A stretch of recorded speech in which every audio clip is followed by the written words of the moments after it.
The best mix of the 80s. The 90s. And today.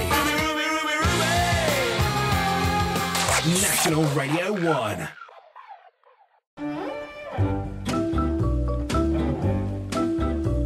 When this old world starts getting me down and people are just too much for me to face. Kenny Lynch, thank you very much for joining us at National Radio 1. You and I have a tenuous link. What's that? My mum and dad went to the same school as you. Really? Which one? Well, Farrant Street. Farrant Street, yeah. All right. My dad has a happy memory. Do you remember the playground being up, the girls' playground, on the roof, yeah? And what did the boys do at playtime? I can't tell you. That's a family show, isn't it? I have no idea. This is a long time ago you're talking your about. Number? You're talking about 1940 or something, aren't you? My dad said the boys were very happy about the fact that the boys went downstairs in the playground and the girls were upstairs on the roof with the iron railings around it. And the boys... No, not me. I'm the big... You weren't one of the boys that looked up... No. On the roof it's peaceful as can be.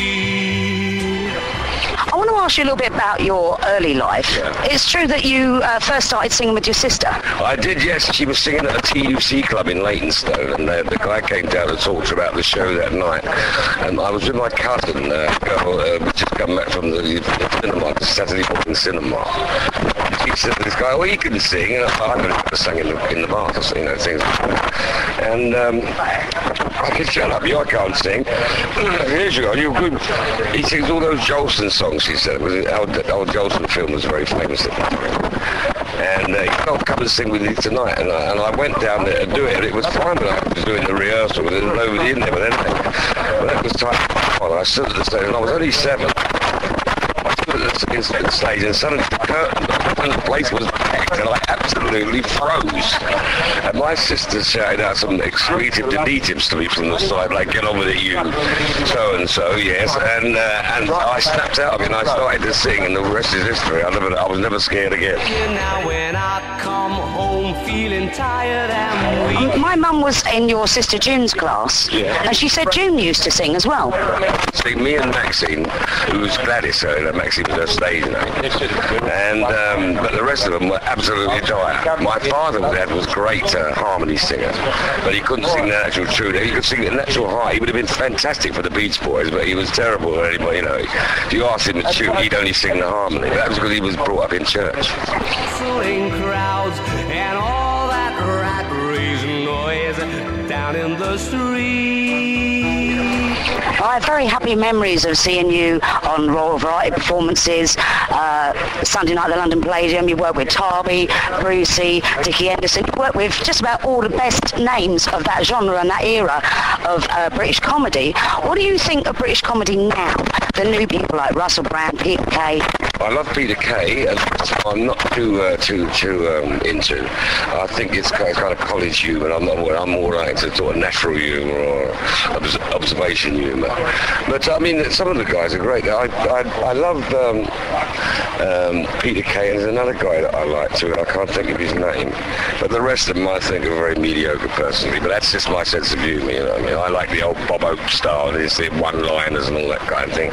Now, well, I don't really regard him as a comedian, Ricky Gervais. He does that program, but he's not funny. I find him when I'm watching that Office. I find it sort of embarrassing. I think, oh Christ, he wouldn't say that to anybody. But I do like what he does, I must say. Where you just have to wish to make it so. I let it go up on the roof. You've worked with some of the biggest names in singing show business. You were on the Beatles' first tour with Helen Shapiro. I do remember reading a story about that, about the Beatles were sitting in the back of the bus writing a song, From Me to You. Yes, it was that one, right. Yes.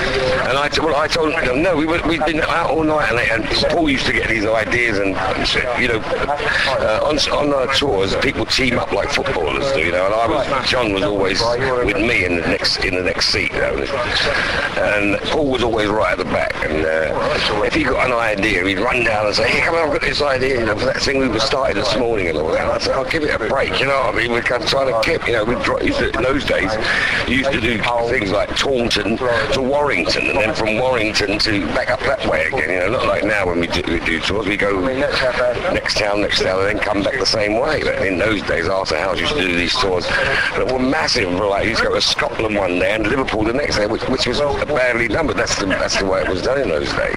On this particular trip, what I read, I want to know if it's true, that you were going to help them write a song and you weren't terribly keen on what they were doing with this From Me to You? No, I wrote a couple of the lines in it, and they kept going on, like, "Can I do it this way, do it this way?" And I thought it, and they were behind me, and I just turned around and said, "There's two good lines," and they used them, but they've never admitted to it. I was on the phone with Paul the other day, and I said to him, because I'd read this new book that's come out about them. I'm doing 2 books on this month. I've got to do 2 new books. I mean, what are they going to say about the Beatles anymore? There must be 550 books. I'm in all of them.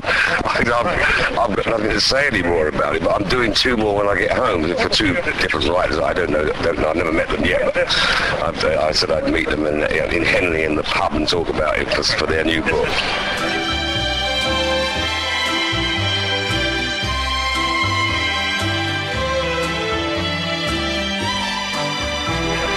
So, Kenny, you've also had a lot of TV credits. You've been on Sweeney, you've been on Z-Cars, you've been on umpteen different programmes. Till Death Us Do Part also. Do you think people in that time, because there was a lot of racism in Britain still, you know, the 50s and 60s, do you think people in that time got the idea of Till Death Us Do Part, that it was against racism? I think in the end they did, yes. I mean, I think people didn't care what it was about. But then after a time they started. I think the way we got it to the state it is today, which is very good of him, you know, is because we laughed at it and they laughed at it with us, you know. People could go into the thing and have that go, but they wanted to say something they thought was funny about, you know, as a black guy working with them, sorry. They were frightened to say things after they started to say it, and then after it got passé, you know, to make jokes about it. I mean, you very rarely hear black, I mean, I do a lot of black jokes, I still do them, but, you know, I do it all the time. I don't believe in that political, what they call it, yeah, PC, I think it's a load of rubbish. So I don't, they ask me, well, why do you do black jokes? I say, because they're funny. I only do jokes that are funny. It doesn't matter whether they're black, whites, red Indians, or Jews, or Scotches. If they're funny, and that's what I used to do during that period. So moving on to what you're doing now. Last year you did this tour with Bobby Davro, the Sinatra show, tribute thing. So are you doing that again this year? What are you doing now? We're going to bring it over here, I think, maybe next month or somebody. We're still doing that, and I'm going to do part of it tonight. That's what basically I'm going to do tonight. But because they're the only good songs we've got on tape, unfortunately. Otherwise, you've got to schlep a band around with us, and it's expensive, and it's very difficult to do. And if this world starts getting you down, there's room enough for 2 up on the roof.